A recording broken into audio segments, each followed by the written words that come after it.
आज के शब्द स्कूल के अध्ययन में मैं आप सबका स्वागत करती हूँ और प्रभु यीशु के मीठे और मुबारक नाम में आपको जय मसीह की कहती हूँ। हमारे मेहमान हैं, उनका भी मैं स्वागत करती हूँ। इससे पहले कि आज के अध्ययन में हम चले, इसको शुरू करने से पहले मैं चाहूँगी कि पास्टर फ्रैंकलिन हम सब के लिए प्रार्थना करें। आइए हम प्रार्थना करें। धन्यवाद देते हैं स्वर्गीय पिता परमेश्वर, आज के पवित्र दिन में आपने हमें मौका दिया कि हम आपके सबद स्कूल पाठ का अध्ययन कर सकते हैं। प्रभु, हम अपने आप को आपके हाथ में सौंपते हैं। आपके पवित्र आत्मा की मदद चाहते हैं कि जब आज के सबद स्कूल पाठ को हम अपने श्रोताओं तक पहुंचाते हैं, प्रभु हमारी मदद करें कि हम आज के सबद स्कूल पाठ को, जबकि हम अपने अपने घरों में बैठकर सुन रहे हैं, अच्छे से समझ सकें और इसको अपने जीवन में उतार सकें। प्रभु यीशु मसीह के नाम से मांगते हैं, आमीन आमीन। आज के हमारे त्रिमास का ये तीसरा सबक है और इसका शीर्षक है कि यीशु मसीह के आँखों से लोगों को देखना। हम आज के पाठ में जो कुछ भी सीखेंगे, इससे पहले मैं चाहूँगी कि आज की जो याद वचन है उसको हम पढ़ें। हमारा आज का याद वचन मत्ती की इंजील उसके 14 अध्याय के 19वें पद से लिया गया है, जिसमें इस तरह से लिखा है, यीशु ने उनसे कहा, मेरे पीछे चले आओ तो मैं तुमको मनुष्यों के पकड़ने वाले बनाऊंगा। और जो आज हम सीखेंगे, हमारा अध्ययन जो रहेगा ख़ास तौर से कि यीशु मसीह ने किस तरह से, किस नज़रिए से लोगों को देखा अपनी मसीही सेवा काल में। जब वो दुनिया के बीच में गए, लोगों के बीच में गए, तो उनका कैसा व्यवहार लोगों के साथ रहा, किस तरह उन्होंने लोगों को ढूंढा और उनके जीवन में उन्होंने क्या क्या अचरज भरे काम किए, किस तरह से वो उद्धार के मार्ग पर उनको लेकर आए। आइए हम आज का जो हमारा रविवार का पाठ है उसका शीर्षक है दूसरा स्पर्श, जिसमें मैं हमारे बीच में पास्टर फ्रैंकलिन से चाहूँगी कि वो प्लीज़ इस बात पर रोशनी डालें कि प्रभु यीशु मसीह अपनी सेवकाई के समय में उन्होंने बहुत से चमत्कार किए, परंतु बैतसैदा में उन्होंने एक अंधे को चंगा किया। उसमें क्या एक अजीब बात थी, उसको चंगा करने में क्या विशेष उन्होंने किया, ये हम जानेंगे उनके द्वारा। हम रविवार के पाठ में हैं जिसका शीर्षक दूसरा स्पर्श है। हम सब जानते हैं कि जब यीशु मसीह दुनिया में थे, यीशु मसीह ने बहुत सारे आश्चर्यक्रम और बहुत सारे चमत्कार किए हैं, और उन्हीं बहुत सारे आश्चर्यक्रमों में से, चमत्कारों में से हम एक ऐसा आश्चर्यक्रम जिसका वर्णन जो है मत्ती उसके 8वें अध्याय उसके 22वें पद से लेकर 26वें पद तक, जिसमें उसका वर्णन है। और बताया जाता है कि इस अध्याय में जो है हम एक ऐसे आश्चर्यक्रम को पाते हैं, जबकि यीशु मसीह जो है वो बैतसैदा में आते हैं। जब हम बैतसैदा की बात करते हैं, बैतसैदा जो है वो यरूशलेम का एक हिस्सा है और ये सी आप गलीली के पास, गलीली समुद्र के पास है। और हम बताया जाता है कि यहाँ पर जो है एक कुंड है और इस कुंड के जो है 4-5 ऐसे हिस्से हैं, और जहाँ पर नाना प्रकार के जो बीमारी से ग्रस्त हुआ करते थे लोग, वहाँ पर वो आकर रहा करते थे, जिससे कि वो जो है वो चंगाई को प्राप्त कर सकें। बताया जाता है कि ये मान्यता थी कि परमेश्वर का जो स्वर्गदूत है वो अपने नियुक्त समय पर जो है उस कुंड में, जो उसको इब्रानी शब्द जिसका अर्थ है बैतसैदा, वहाँ पर आया करता था। और जब स्वर्गदूत पानी को हिला दिया करता था और उसके हिलाने के जाने के बाद जो व्यक्ति पहली बार तुरंत जो है या तो छलांग लगा ले या कूद जाए या उसमें उतर जाए, वो जो है अपनी बीमारी से जो है बिल्कुल भी जो है वो चंगा हो जाता था, चाहे उसकी बीमारी जो है कितनी बड़ी से बड़ी जो है वो क्यों ना हो। उसी प्रकार से हम देखते हैं कि ये अंधा व्यक्ति जो है जिसका वर्णन जो है हम मरकुस उसके 8वें अध्याय के 22वें से 26वें पद में जो है वो पाते हैं। यहाँ पर यीशु मसीह जो है, ये घटनाक्रम जो है उस समय का है। यीशु मसीह जो है बैतसैदा में आते हैं। उस दौरान जो है कुछ लोग इस अंधे व्यक्ति को यीशु मसीह के पास लेकर आते हैं और यीशु मसीह से जो है वो विनती, निवेदन, आग्रह करते हैं कि यीशु मसीह आप इस अंधे व्यक्ति को क्या करें, आप चंगा करें। और हम यहाँ पर देखते हैं कि यीशु मसीह तुरंत जो है इस अंधे व्यक्ति को जो है गांव से बाहर लेकर जाते हैं, और ले जाने के बाद जो है अपना थूक जो है हाथ में लेकर उसके आँखों में रखते हैं और अपना हाथ उस पर रखते हैं और उससे पूछते हैं कि क्या कुछ तू देख सकता है। और वो कहता है कि हाँ, मैं मनुष्यों को देखता हूँ जो कि मुझे पेड़ों के समान जो है वो दिखाई दे रहे हैं। उसके बाद हम देखते हैं कि यीशु मसीह फिर से जो है अपना हाथ उसकी आंखों पर रखते हैं और फिर उससे पूछते हैं कि अब तू क्या देख सकता है। अब वो कहता है कि मैं सबको जो है बहुत अच्छे से जो है वो देख सकता हूँ। और उसके बाद हम देखते हैं कि यीशु मसीह कहते हैं कि तू जो है अपने घर चले जा और इस गांव में फिर जो है तू वापस ना जाना। यहाँ पर हम देखते हैं कि ये पूरी बाइबल का एक ऐसा आश्रयक्रम है जहाँ पर कि यीशु मसीह ने जो है क्या किया है, दूसरी बार इस पर जो है वो गौर किया है, इस चमत्कार पर। पहली बार हम देखते हैं कि उसने क्या किया, थूक लिया, उसकी आंखों में लगाया, उसकी आंखों पर हाथ लगाया। दूसरी बार फिर उसने क्या किया है, उसकी आंखों पर जो है वो हाथ रखा। इसका मतलब है कि 2 बार यीशु मसीह ने जो है वो इस पर जो है वो किया है। उसी प्रकार से हम यहाँ पर देखते हैं कि ये जो लोग थे जिन्होंने कि अंधे व्यक्ति को यीशु मसीह के पास लाया था, वो अंधा व्यक्ति स्वयं यीशु मसीह के पास नहीं आया, वे लोग जो है उसको लेके आए। क्यों? क्योंकि उसके प्रति वो संवेदनशील थे, उसको वो जानते थे, पहचानते थे, वो चाहते थे कि ये अच्छा हो जाए। उसी प्रकार से हम अपने आत्मिक जीवन में ऐसे बहुत सारे लोगों को देखते हैं जो कि संसारिकता में हैं, अंधकार में हैं, परमेश्वर से बहुत दूर हैं, जो अपने आप से प्रभु यीशु मसीह के पास नहीं आ सकते।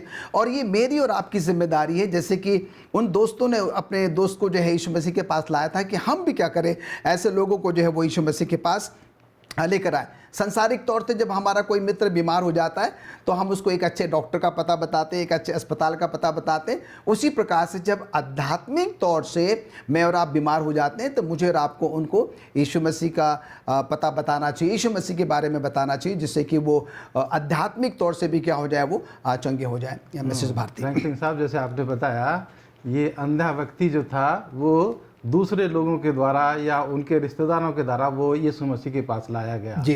तो जो लाने वाले लोग थे उनका ये विश्वास था कि अगर हम इस व्यक्ति को यीशु मसीह के पास ले जाएंगे तो ये ठीक हो जाएगा, चंगा हो जाए। लेकिन उस अंधे को विश्वास नहीं था जी। और ये जो पहला टच जो था, पहली जो यीशु मसीह ने स्पर्श करा, इसीलिए यीशु मसीह ने उससे पूछा कि क्या तू क्या देखता है जी, और तब वो कहता है कि हाँ मैं कुछ देखता हूँ। तब उसको विश्वास होता है कि मैं ठीक हो सकता हूँ। जी जी। और तब दोबारा यीशु मसीह उसको दोबारा से उसकी आंखों पे हाथ लगाते हैं, तब वो पूरी तरह से देखने लगता है। जी जी। ये समय शिक्षा पाते हैं कि यीशु मसीह के पास कोई भी, चाहे कोई भी लोग उनको यीशु मसीह के पास लाएं तो यीशु मसीह कभी निराश नहीं करते और उनकी मदद करते हैं, सहायता करते हैं। हमारे आज के सोमवार के जो पर्चा है उसमें जो है शीर्षक है स्वीकृति में एक सबक। इसमें पास्टर भारती से मैं चाहूँगी कि वो रोशनी इस बात पर डालें कि यीशु मसीह यहूदिया से गलील जाते हुए समरिया वाले मार्ग से क्यों गए। उन्होंने अपने मार्ग को बदल दिया। वो यहूदिया से गलील में जा रहे थे परंतु वो समरिया में से होके गए। उसका क्या कारण था, वो क्या करना चाहते थे उस नगर में। ये मिसेस भारती में जो आपने अभी जिसका जिक्र किया वो यूहन्ना की किताब उसके 4 अध्याय में इस घटना का जिक्र किया गया है। और जो आप जानना चाहते हैं और हमारे दर्शक भी शायद जानना चाहते हैं कि यीशु मसीह ने वो समरिया वाला रास्ता जो है वो क्यों दिया, जबकि यीशु मसीह जो थे वो यहूदिया में प्रचार कर रहे थे। अगर मैं उदाहरण के तौर पर बताऊं तो इस तरह से हमारे दर्शक समझ सकते हैं कि जहां पर हम बैठे हैं ये यहूदा का इलाका है और हमारे पीछे जो है वो मृत सागर है और जहाँ पे पास्टर फ्रैंकलिन बैठे हैं वो जो है गलीली प्रदेश है और बीच में जो है बीच से थोड़ा सा आगे जो है वो समरिया का वो इलाका है जहाँ से यीशु मसीह होकर के जाना चाहते हैं। तो 2 रास्ते थे गलील जाने के लिए। यीशु मसीह ने जो है उस रास्ते को चुना जो शॉर्टकट रास्ता था और ये शॉर्टकट रास्ता यहूदा से लेकर के गलीली तक 120 किलोमीटर का था। और अगर ये यीशु मसीह यहाँ से यहूदा से जो मेरे पीछे से और मृत सागर पार करके ऐसा राउंड लेकर के जाते तो बीच में से समरिया जो था वो उनको नहीं पड़ता। लेकिन यीशु मसीह ने समरिया से होकर के जाने का विचार इसलिए किया क्योंकि उन्होंने देख लिया था कि यहूदी लोग जो हैं वो समरिया के देश से होकर के नहीं जाते हैं। ज़्यादातर यहूदी लोग जो थे उस लंबे रास्ते को लेकर के गलील जाते थे और समरिया से उसको वो छोड़ देते थे क्योंकि सामरी लोगों से वो यहूदी लोगों का कोई लेन देन नहीं था, कोई व्यवहार नहीं था, कोई बातचीत नहीं थी। और इसीलिए यीशु मसीह इस शॉर्टकट रास्ते से जाते हैं और सबसे पहले जो है उनको सुखार, जो एक नगर है, एक छोटा कस्बा है, वो पड़ता है। और वहाँ तक वो सफ़र करते हुए अपने आप को देखते हैं कि मैं थक गया हूँ, और रास्ते में वो देखते हैं कुआं है और उस कुएं पर वो बैठ जाते हैं। और कहानी में बताया गया कि दोपहर का वक्त था और वो सामरी औरत वहाँ पर पानी भरने के लिए आती है और यीशु मसीह उससे बातचीत करते हैं। उस बंधन को, उन सीमाओं को यीशु मसीह जो है तोड़ देते हैं कि जो यहूदी लोग सामरी लोगों के साथ बातचीत नहीं करते थे। एक और बात मैं बताना चाहता हूँ कि यहूदी लोग अगर किसी सामरी से या किसी औरत से जो है वो बात करते थे, अगर यहूदी लोग पब्लिक में किसी औरत से बातचीत नहीं कर सकते थे, और अगर कोई यहूदी आदमी पब्लिक में औरत से बात कर रहा है तो वो उसके लिए बहुत आदर और सम्मान जो था उसका खतरे में था। लेकिन यहाँ यीशु मसीह ने वो सारे बंधन जो तोड़ दिए कि एक यहूदी होकर के वो सामरी औरत से बात कर रहे हैं और उसके निमंत्रण देते हैं, और उसके द्वारा प्रभु यीशु मसीह का शुभ संदेश वो उस सामरी देश में लोगों तक पहुंचता है, और लोग खुदामंद यीशु मसीह के शुभ संदेश को वो स्वीकार करते हैं। उस औरत के द्वारा एक रास्ता खुलता है उस सामरी देश में, जिस तरफ से यीशु मसीह ने जाने का निश्चय जो है वो किया। तो यहाँ पर मैं बताना चाहता हूँ कि यीशु मसीह का शुभ संदेश वो तमाम देशों के लिए, तमाम शहरों के लिए, तमाम जातियों के लिए है। यीशु मसीह ने उसके लिए रास्ता खोल दिया, और यीशु मसीह सब लोगों को प्यार करता है। ये नहीं कि वो केवल यहूदी लोगों को प्यार करता है, सामरी लोगों को वो प्यार नहीं करता। और यीशु मसीह ने ये करके ये दिखा दिया कि मैं सब लोगों को प्यार करता हूँ, और मेरी ये दिली इच्छा है कि तमाम लोग जो हैं वो परमेश्वर के स्वर्गीय राज में वो बचाए जाएं। और इसलिए यीशु मसीह जो हैं उस रास्ते से होकर के और उन बंधनों को तोड़ते हुए, उन रीति रिवाजों को ख़त्म करते हुए, और वो जो है गलील में वो पहुंचते हैं। हाँ, पास्टर भारती, देखिए बहुत अच्छी बात है जो कि हम यूहन्ना 3:16 में पाते हैं कि परमेश्वर ने जगत से ऐसा प्रेम किया। जब हम जगत की बात करते हैं इसका मतलब उसमें सब लोग जो आ जाते हैं, और परमेश्वर का ये जो आगापे प्रेम है वो हम सब के लिए, परमेश्वर चाहता है कि हम सब जो है वो बचाए जाएं। वही बात मैं सोच रही थी कि यहाँ पे प्रभु यीशु ने स्त्रियों का भी प्रयोग में लाए। उनकी जो उन योग्यता थी वो उन्होंने उसको देखा कि इसमें क्या योग्यता है, और उसको भी इस्तेमाल किया। कोई भेदभाव नहीं किया उन्होंने इस विषय में। आइए हम दूसरे मंगलवार के उस पाठ में चलते हैं जिसका शीर्षक है आप जहाँ हैं वहाँ से शुरू करें। पास्टर फ्रैंकलिन, प्लीज़ आप इस पर रोशनी डालिए कि हमें सुसमाचार प्रचार की शुरुआत सबसे पहले अपने घर से, अपने परिवार से, अपने आस पड़ोस से ही क्यों करनी चाहिए। बहुत ही अच्छी बात आप मिसेस भारती कह रही हैं। किसी ने ये बहुत ही अच्छा कहा है कि जीवन की जो शुरुआत है आपको जहाँ है आपको वहीं से ही जो है वो करनी चाहिए। और हम यहाँ पर देखते हैं कि हम बाइबल के आधार पर जो है वो बात कर रहे हैं। परमेश्वर के सुसमाचार को लोगों तक पहुँचाने के लिए जो है हमें जो है एक ख़ास स्थान की या ख़ास मौके की जो है वो तलाश करने की हमें कोई ज़रूरत जो है वो नहीं है। और इसलिए हम यहाँ पर देखते हैं कि अगर प्रेरितों के काम उसका पहला अध्याय और उसके 8वें पद को अगर हम पढ़ेंगे, प्रेरितों के काम उसका पहला अध्याय उसका 8वां पद लिखता है कि जब पवित्र आत्मा तुम पर आएगा तब तुम सामर्थ पाओगे, और यरूशलेम और सारे यहूदिया और समरिया में और पृथ्वी के छोर तक मेरे गवाह होगे। यहाँ पर संत पौलुस जो है अपने लोगों को ये हिदायत दे रहा है कि वो क्या करे। सबसे पहले जब पवित्र आत्मा उन पर आएगा, परमेश्वर के सुसमाचार को लोगों तक पहुंचाने के लिए, सुनाने के लिए, बताने के लिए हमें पवित्र आत्मा की सख्त ज़रूरत है।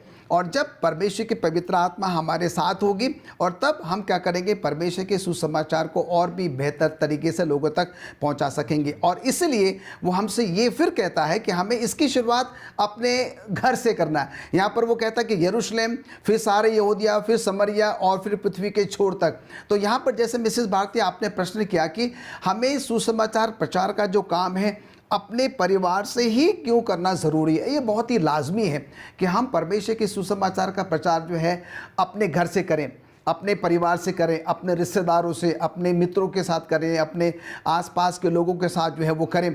और जब हम ऐसा करेंगे तो क्या होगा कि उसमें वो अर्थपूर्ण होगा, लोग उसको बेहतर तरीके से जो है वो समझ सकेंगे। उसके साथ ही साथ हम जो है एक अच्छा उदाहरण जो है लोगों को लेकर कर सकते हैं, हम साबित जो है वो कर सकते हैं। और मिसेस भारती, इसके साथ ही साथ हमें परमेश्वर के सुसमाचार को सुनाने के लिए जो है ज़्यादा शिक्षित होने की ज़रूरत नहीं है, बड़े योग्य होने की ज़रूरत नहीं है, हमें प्रभावशाली या प्रतिभाशाली होने की जो है वो ज़रूरत नहीं है। कई लोगों को आपने सुना होगा, वो ये कहते हैं कि भाई अगर मुझे ये ओहदा मिल जाएगा या मैं ये कर लूँगा या वो कर लूँगा तभी मैं क्या करूँगा, परमेश्वर के सुसमाचार का जो है वो प्रचार करूँगा। ये सारे जो है ये बहानेबाजी हैं। पर हम यहाँ पर देखते हैं कि परमेश्वर के सुसमाचार को शुरू करने के लिए हम जहाँ भी हैं, जैसे भी हैं, हम क्या कर सकते हैं, उसकी शुरुआत हम कर सकते हैं। तो यहाँ पर अगर हम पहला यूहन्ना उसका पहले अध्याय के 40वें पद में जाएं तो यहाँ पर जो अंद्रियास है, जब उसने यूहन्ना बपतिस्मा वाले के बारे में सुना, उसने अपने भाई जो कि शमौन पतरस है उसको उसने क्या कराया, सुनाया। उसके बाद अगर आप यूहन्ना 6:5 से 11 में जाएँ तो हम यहाँ पर देखते हैं कि जो अंद्रियास है और उसने फिर क्या किया कि वो जो छोटा सा लड़का था, जबकि भोजन चेलों के पास नहीं था, यीशु मसीह ने कहा कि आप इनको भोजन जो है वो बांटो। तो हम देखते हैं कि अंद्रयास क्या करता है, वो छोटा लड़कों को इंट्रोड्यूस करता है, उसका परिचय देता है कि इसके पास 5 रोटी और 2 जो है वो मछली है। उसके बाद हम यूहन्ना 12 में जाएं, उसके 20वें पद से लेकर 26वें पद तक, यहाँ हम देखते हैं कि कुछ लोग थे जो यूनानी लोग थे, जो कि गलीली से के बेतसदा से जो है वो आराधना करने के लिए आए थे। वे लोग फिलिपुस से मिलते हैं और फिलिपुस उनको क्या करता है, अंद्रयास के पास जो है वो लेकर जाता है। उनसे कहता है कि ये लोग यीशु मसीह से जो है वो मिलना मांगते हैं। और फिर ये दोनों मिलकर जो है अंद्रयास और फिलिपुस जो है लेकर उनको यीशु मसीह के पास जाते हैं। और तब यीशु मसीह उनसे कहता है कि जब हम बीज बोते हैं और वो बीज जब तक कि वो ज़मीन में नहीं चला जाता, वो अकेला होता है, पर जब वो ज़मीन में चला जाता है तो वो कुछ समय के बाद अंकुरित होता है। और यीशु मसीह ये कहते हैं कि जो कहता है कि मैं प्रभु यीशु मसीह के साथ हूँ, परमेश्वर के साथ हूँ, अगर वो अपने आप को नहीं त्यागता है, अपने आप को प्रभु यीशु मसीह के लिए नहीं छोड़ता है, तो वो जो है वो मेरा चेला या मेरा शिष्य जो है वो नहीं है। तो कहने का मैडम तात्पर्य यहाँ पर ये है कि प्रभु यीशु मसीह के सुसमाचार को शुरू करने के लिए हम जहाँ भी हैं, जैसे भी हैं, जिस भी अवस्था में हैं, हम क्या कर सकते हैं, उसकी जो है वो शुरुआत हम कर सकते हैं। जैसे कोई भी व्यक्ति है, किसी का भी उदाहरण ले सकते हैं कि कोई भी व्यक्ति जिसने मसीह को ग्रहण कर लिया है जी, और उसका जीवन बदल गया है, तो सबसे पहले उसका असर उसके परिवार में होगा जी, क्योंकि उसके परिवार वाले उसे बेहतर तरीके से जानते हैं। उसके बाद जो है वो पड़ोसियों में होगा, उसके बाद जो उसके गांव में होगा, फिर शहर में होगा। जैसे आपने प्रेरितों की किताब उसका पहला अध्याय और 8वीं आयत पढ़ी कि सबसे पहले यरूशलेम में, यहूदिया में, सामरिया में और दुनिया के अंत। तो हमें सबसे पहले हमारे जीवन जो बदला हुआ जीवन है मसीह में, उसमें घर में जो है सबसे पहले उसका असर जो है वो पता लगेगा। जी जी जी, मैं एक रोमियो की पुस्तक उसके 15 अध्याय से एक वर्ष पढ़ना चाहती हूँ। रोमियो की पुस्तक 15 पाठ और उसका दूसरी आयत इस तरह से लिखी है, हम में से हर एक अपने पड़ोसी को उसकी भलाई के लिए प्रसन्न करें और उसकी उन्नति हो। हमारे को ये बाइबल भी बताती है कि हमें जो है पर पहले शुरुआत अपने पड़ोसी, अपने परिवार से ही करनी चाहिए, ताकि उनकी उन्नति सबसे पहले हो। आइए हम आगे चलते हैं हमारे बुधवार के अध्ययन में, जिसका कि शीर्षक है मुश्किलों से निपटना। पास्टर भारती, आपसे मैं जानना चाहती हूँ, आप प्लीज़ इस विषय पर रोशनी डालें। मसीही जीवन में यदि आपकी मुलाकात कट्टरपंथी लोगों से हो जाए तो आप उसको कैसे उन लोगों को समझाएंगे, कैसे उनसे बातचीत करेंगे, आपका रवैया उनके साथ कैसा होना चाहिए? हर एक मसीही व्यक्ति के जीवन में ये कभी ना कभी ये मौका आ जाता है कि ऐसे कट्टरपंथी लोगों से मुलाकात हो जाती है। और ये हम सब के लिए और हमारे दर्शकों के लिए भी ये सीखने के लिए है कि हम प्रभु यीशु मसीह का उदाहरण अपने जीवन में इस्तेमाल करें। और इसके लिए मैं मरकुस की किताब उसका 12 अध्याय की 28 और 29 आयत को यहाँ पर पढ़ना चाहता हूँ। यहाँ लिखा है कि शास्त्रियों में से एक ने आकर उन्हें विवाद करते सुना और ये जानकर कि उसने उन्हें अच्छी रीति से उत्तर दिया, उससे पूछा, सबसे मुख्य आज्ञा कौन सी है? यीशु ने उत्तर दिया, सब आज्ञाओं में से यह मुख्य है हे इस्राएल सुन, प्रभु हमारा परमेश्वर एक ही प्रभु है, और तू अपने प्रभु अपने परमेश्वर से, अपने सारे मन से, सारे प्राण से, सारी बुद्धि से और सारी शक्ति से प्रेम रख। दूसरी, तू अपने पड़ोसी से अपने समान प्रेम रख। शास्त्री ने उससे कहा, हे गुरु, तो बहुत ठीक है, तूने सच कहा है कि यह एक ही है और उसे छोड़ कोई और नहीं। तो ये यीशु मसीह जो हैं एक शास्त्री से, एक फरीसी से बात कर रहे हैं, जो उस ज़माने बहुत कट्टरपंथी लोग थे, और यीशु मसीह के पास वो बातचीत करने के लिए आता है, और यीशु मसीह उसकी बात को बड़े ध्यानपूर्वक सुनते हैं, और बीच बीच में उससे जो है कुछ और भी वो जानना चाहते हैं, उससे सवाल पूछते हैं। तो इस तरह से यीशु मसीह जो है उसके मन को पढ़ करके उसको जो बताते हैं कि प्रभु एक ही है, जिसको हमें अपने मन से, अपने दिल से, अपनी सारी सामर्थ्य से उसे हमें प्यार करना है।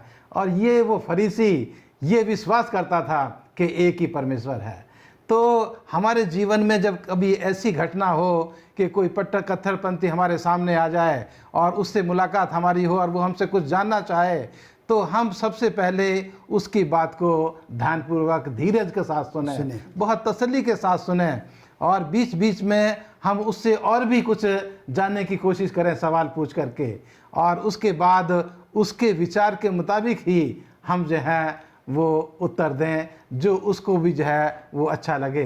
जैसे फॉर एग्ज़ाम्पल मैं बताना चाहता हूँ कि अगर आपकी मुलाकात किसी मुस्लिम व्यक्ति से हो जाए तो आप जो है उससे स्वर्गदूतों के बारे में बातचीत करें, क्योंकि स्वर्गदूतों के बारे में मसीह लोग भी विश्वास करते हैं और मुस्लिम लोग भी जो है वो विश्वास करते हैं। तो उसको अच्छा लगेगा सुन करके, और आपकी बात का सिलसिला जो है वो आगे बढ़ेगा, और आप उसको जो है अपनी तरफ खींचने का एक जरिया जो है वो ढूंढ सकते हैं। तो इस तरह से हमें जो कट्टरपंथी लोग हैं, जो थोड़े से सख्त मिजाज के लोग हैं, उनसे बड़े प्यार के साथ, बड़े धीरज के साथ उनकी बात को सुनना, और उनसे और जानकारी हासिल करके उनके मत के मुताबिक, उनके विचार के मुताबिक उनके सामने जो है सवाल रखना और उत्तर देना हमारे लिए ये सबसे अच्छा है जो खुदावंद यीशु मसीह ने हमें रास्ता दिखाया। आपने देखा होगा पास्टर भारती, जब यीशु मसीह इस दुनिया में थे, जब यीशु मसीह अपने चेलों से बात करते थे तो वो उनके स्तर में आ जाते थे, उनके लेवल में आ जाते हैं। और ये बहुत ज़रूरी है, जैसा भी आपने कहा कि जैसे व्यक्ति से आप बात कर रहे हैं आपको उनके स्तर पर आने की ज़रूरत है, जिससे कि आप उनको यीशु मसीह के बारे में बेहतर तरीके से समझा सकें। जी, और उनको आदर देना, सम्मान दें ताकि उनको अच्छा लगे। आइए हम थर्सडे बृहस्पतिवार के अध्ययन में चलते हैं, जिसका विषय इस तरह है, संवेदनशील अवसर प्रदान करना। सुअवसर एवं संभावनाओं का हम कैसे लाभ उठा सकते हैं, ये प्रभु यीशु मसीह का संदेश दूसरों तक पहुंचाने में हमारी किस तरह मदद कर सकते हैं। कई बार संवेदनशील और सुअवसर हमको मिलते हैं पास्टर फ्रेंकलिन, तो उनका हम किस तरीके से लाभ उठा सकते हैं और प्रभु के कार्य में उसको हम किस तरह इस्तेमाल में ला सकते हैं। आपने यहाँ पर दो शब्दों का प्रयोग किया है, सुअवसर और संवेदनशीलता या संभावनाएं जो है। तो यहाँ पर हम देखते हैं कि जब आप प्रेरितों के काम की पुस्तक को जब आप अध्ययन करेंगे, बहुत सारी ऐसी कहानियाँ जो हैं हम इसमें पाते हैं, और हम देखते हैं कि ये कहानियाँ जो हैं यीशु मसीह के शिष्यों के द्वारा वो उन कामों का वर्णन करती है जो उन्होंने प्रभु यीशु मसीह के सुसमाचार को लोगों तक पहुंचाने में या प्रचार करने में जो है वो किया है। और हम यहाँ पर ये भी देखते हैं कि अगर आप प्रेरितों के काम से शुरू से लेकर उसके आखिर तक में जाएं तो ऐसे बहुत सारी ऐसी बातें हैं जहाँ पर कि हम देखते हैं कि परमेश्वर के संदेश को लोगों तक पहुँचाने में उनको थोड़ी परेशानियाँ भी हुई। कुछ लोग उनके अंदर में थे, कुछ लोग उनके बाहर में थे, और बहुत सारी ऐसी चुनौतियाँ थी जिनका उनको जो है वो सामना करना पड़ा। और हम यहाँ पर देखते हैं कि अगर आप संत पौलुस के बारे में बात करें, आप संत पौलुस के बारे में बहुत अच्छे से जो है वो जानते हैं, उसकी पहली यात्रा, दूसरी यात्रा और तीसरी मिशनरी यात्राएं जो थी उसके बारे में हम जानते हैं। यहाँ पर जो है वो दूसरा कोरिन्थियों उसका दूसरा अध्याय उसके 12 और 13वें पद में जो है मैं बताया जाता है कि संत पौलुस जो है वो त्रोआस में जो है वो आता है, और यहाँ पर उसको सुसमाचार प्रचार करने का जो है वो मौका मिलता है।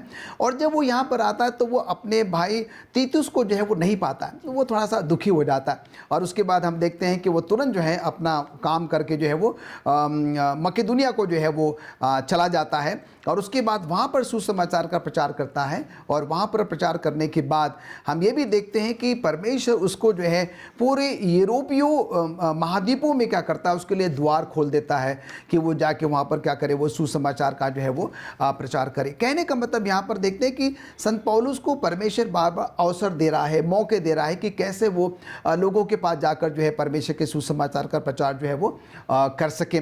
हम प्रेरितों के काम उसके 8वें अध्याय में जाएं, अगर उसके 26 से लेकर 38वीं आयत तक, यहाँ पर जो है एक ऐसा उदाहरण है, एक फिलिपुस और खोजे का जो है वो कहानी है यहाँ पर, या वार्तालाप हम यहाँ पर देखते हैं कि कैसे जो है स्वर्गदूत जो है वो फिलिपुस के पास आता है और उससे कहता है कि जो है तू क्या कर कि यहाँ उठ और तू क्या करके उस रेगिस्तान के जो है वो रास्ते पर, यरूशलेम के रास्ते जो कि गाजा की ओर जाता है, जो कि एक रेगिस्तान का मार्ग है, वहाँ पर जा। और वहाँ पर क्रूस देश का जो है एक ऐसा खोजा है जो मंत्री है, खजांची है, जो कि क्या कर रहा है, वो यरूशलेम आया था आराधना में, उसके बाद वो वापस अपने देश जा रहा है और वो अपने रथ में बैठा बैठा जो है वो यशायाह की पुस्तक जो है वो पढ़ रहा है, पर उसको जो है वो समझ में नहीं आ रहा है। और हम देखते हैं कि फिलिपुस जो है उस बात को समझता है और वो तुरंत जाता है, उसके रथ के पास जाता है, उससे कहता है कि जो तू पढ़ रहा है तो क्या उसको समझ रहा है? और वो कहता है कि भाई मैं कैसे समझ सकता हूँ जब तक कि मुझे जो है वो ना समझाए। तो हम देखते हैं कि फिर फिलिप जो है उसके साथ रथ में बैठ जाता है, फिर उसको जो है वो समझाता है, उसको जो है वो बताता है। कहने का मतलब यहाँ पर ये है कि हमें परमेश्वर कई बार ऐसे अवसर देता है कि हम क्या करें, लोगों के पास जाएं, लोगों को परमेश्वर के बारे में जो है वो बताएं। और इन अवसरों को मुझे और आपको बिल्कुल भी गंवाना जो है वो नहीं चाहिए, और इन अवसरों का हमें क्या करना चाहिए, पूरा जो है वो फ़ायदा उठाना चाहिए। कई बार हम सोचते हैं कि नहीं, मैं छोटा हूँ, शायद मैं इतना पढ़ा लिखा नहीं हूँ, इतना योग्य नहीं हूँ, पर जो भी छोटा छोटा अवसर आपको मिलता है, आप कहीं भी क्यों ना हो, आप क्या कर सकते हैं, परमेश्वर के सुसमाचार को, परमेश्वर के संदेश को लोगों तक पहुँचा सकते हैं। परमेश्वर जो है वो हर एक व्यक्ति के जीवन में सुअवसर देता है जी, लेकिन ये डिपेंड करता है, ये निर्भर करता है उस व्यक्ति के ऊपर कि वो अपनी मन की आंखों को खोल करके देखे कि परमेश्वर ने कितने सुअवसर मेरे सामने बिछा करके रखे। जी, सही कह रहे हैं। ज़रूरी है कि हम लोग जो हैं उस बात को सीखें, जाने प्रभु हमसे क्या कराना मांग रहा है, और प्रार्थना के साथ अगर हम चलेंगे तो हमेशा हमें प्रभु की मदद उसके कार्य करने में मिलेगी। आइए हम शुक्रवार के लेसन में चलते हैं, जिसको मत्ती की इंजील उसके 9वें अध्याय की 37वीं और 38 पद में इनका पदों का क्या अर्थ है। मैं चाहूँगी कि पास्टर भारती आप इस पदों पर रोशनी डालें, मत्ती की पुस्तक 9वें अध्याय की। जो आपने यहाँ पद दिए हैं उनको मैं अपने दर्शकों के लिए पढ़ देना चाहता हूँ। मत्ती की किताब उसका 9 अध्याय उसकी 37 और 38 आयत में यहाँ इस तरह से लिखा है, तब उसने अपने चेलों से कहा, पके खेत तो बहुत हैं पर मजदूर थोड़े हैं, इसलिए खेत के स्वामी से विनती करो कि वह अपने के खेत काटने के लिए मजदूर भेज दें। यहाँ जो है हम जब देखते हैं कि यीशु मसीह जो हैं वो दुनिया के ऊपर नज़र डालते हैं और देखते हैं कि कितने लोग हैं जो प्रभु के राज्य में प्रवेश करने के लिए तैयार हैं। लेकिन अगर हम यहूदियों के बारे में सोचें, जिस समय में यीशु मसीह जो है वो अपना जीवन गुजार रहे हैं, तो यहूदी लोगों का ये ख्याल था कि ये जो गुनहगार लोग हैं, ये जो पापी लोग हैं, ये सब ख़त्म होने के लिए हैं, और ये जो खराब लोग हैं ये उस भूसे की तरह हैं जिनको जो है आग में डाल दिया जाना है। केवल यहूदी लोग ही जो हैं वो परमेश्वर के स्वर्ग राज में बचाए जाने के लिए हैं। लेकिन यहाँ यीशु मसीह जो है उन तमाम बाधाओं को जो है तोड़ करके ये लोगों को सिखा रहा है कि देखो कितने खेत पके हुए हैं, लेकिन उनको काटने वाले मजदूर जो हैं वो थोड़े हैं। और इसके लिए वो कहता है कि खेत के स्वामी से विनती करो कि वो जो है मजदूर भेज दे। और इसलिए खुदावंद यीशु मसीह यहाँ पर अपने लोगों को ये जो है रास्ता दिखा रहे हैं कि आप परमेश्वर से प्रार्थना करो कि परमेश्वर जो है इन खेतों को काटने के लिए, इस पक्की फसल को जो है वो बटोरने के लिए वो ज़्यादा से ज़्यादा मजदूर जो हैं वो भेज दें। एक मुझे जो है घटना याद आती है मार्टिन लूथर के समय की, कि मार्टिन लूथर जो है वो हॉस्टल में रह कर के वो एक कॉलेज में पढ़ाते थे और उन्होंने बाइबल पढ़ कर के ये जाना कि मुझे इस हॉस्टल को छोड़ कर के मुझे लोगों के बीच में प्रचार करने के लिए जाना है। और उन्होंने जो है अपने दोस्त से कहा कि मैं अब इस हॉस्टल को छोड़ कर के लोगों के बीच में खुदावंद का, परमेश्वर का वचन जो है उसको मैं प्रचार करने के लिए जा रहा हूँ। उसके दोस्त ने कहा ठीक है आप जाइए, मैं आपके लिए प्रार्थना करूँगा। और कुछ ही दिन गुजरते हैं कि मार्टिन लूथर जो है वो प्रचार करते रहते हैं, देखते हैं कि कितनी हज़ारों की लोग जो हैं वो उनको सुनने के लिए उनको आते रहते हैं। लेकिन उनका दोस्त जो है वो हॉस्टल में रह कर के उनके लिए प्रार्थना करता है। और एक दिन जब वो रात को सो रहा था उसका दोस्त, तो उसको स्वप्न आता है और वो देखता है कि मार्टिन लूथर जो है वो अकेले खड़े होकर के प्रचार कर रहे हैं और कितनी बड़ी भीड़ जो है जो दूर तक है खड़ी है, जहाँ तक मार्टिन लूथर की आवाज़ नहीं जा रही। और उसको देख करके बड़ा ख़राब लगता है। और दूसरे दिन सुबह उठ करके वो तैयार होता है और कहता है कि मैं भी अभी इस हॉस्टल को छोड़ करके, इस कैथोलिक हॉस्टल को छोड़ करके मैं भी प्रचार करने के लिए जाऊंगा। और वो भी मार्टिन लूथर को जो है उसके साथ मिल करके प्रचार करने लगता है।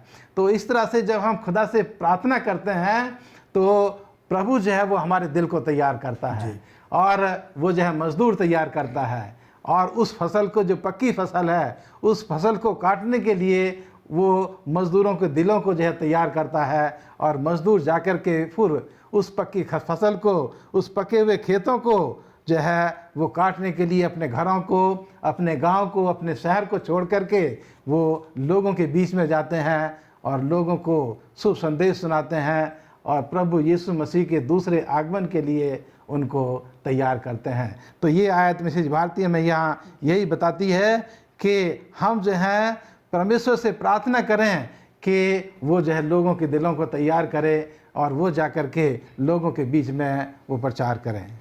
आज ये ज़रूरत है कि आज हम सब जो है क्या करें, अपने घरों से निकलकर बाहर जाएं। फसल जो है वो तैयार है, मुझे और आपको जाना है और उन फसलों को जो है वो काटना है। और परमेश्वर का वायदा है कि परमेश्वर हमारे इसमें मदद करता है। Thank you. धन्यवाद देती हूँ। बिल्कुल सही है कि परमेश्वर हर समय हमारे लिए तैयार रहता है हमारी मदद के लिए। और वो हमें नहीं बल्कि जिनके पास हम जा रहे हैं उनको भी, उनके दिलों को भी वो नम्र करता है और वो इस संघर्ष के समय में हमारी मदद करने के लिए हमारी हर समय तैयार रहता है। तो इसलिए हमें घबराने की ज़रूरत नहीं है लोगों को परमेश्वर के कार्य करने में, और हमें आगे बढ़ना है और उसके कार्य में लगे रहना है। यही मैं बात को कह के अपने इस अध्ययन को आज हम ख़त्म करेंगे। और इसके अंत में मैं चाहूँगी कि पास्टर भारती हम सब के लिए, जो हमारे दर्शक इस पे जुड़े हैं हमारे इस लेसन में, उनके लिए भी आप प्रार्थना करें ताकि उनको भी आशीष मिले। हे ज़मीन और आसमान के बनाने वाले परवरदिगार, हमारे ज़िंदगी के मालिक, हम तेरे पास आते हैं और तुझसे मिन्नत करते हैं प्रभु कि हमने जो कुछ भी सीखा है होने दे परमेश्वर कि हम उसे अपने जीवन में इस्तेमाल कर सकें। हमारे जीवन में परमेश्वर तेरी शक्ति और सामर्थ्य काम करे। हमारे जीवन में जो है परमेश्वर तेरे काम नज़र आएँ और वो लोगों के सामने उनको हम दिखा सकें। और उन तमाम लोगों को जो तेरे शुभ संदेश को सुनना चाहते हैं परमेश्वर, उनके बीच में तेरा शुभ संदेश सुनाया जा सके। तो अपने लोगों को तैयार कर और अपने आगमन के लिए परमेश्वर तैयारी दे। हम तमाम की अगुवाई कर मसीह यीशु के नाम में मांगते हैं, आमीन।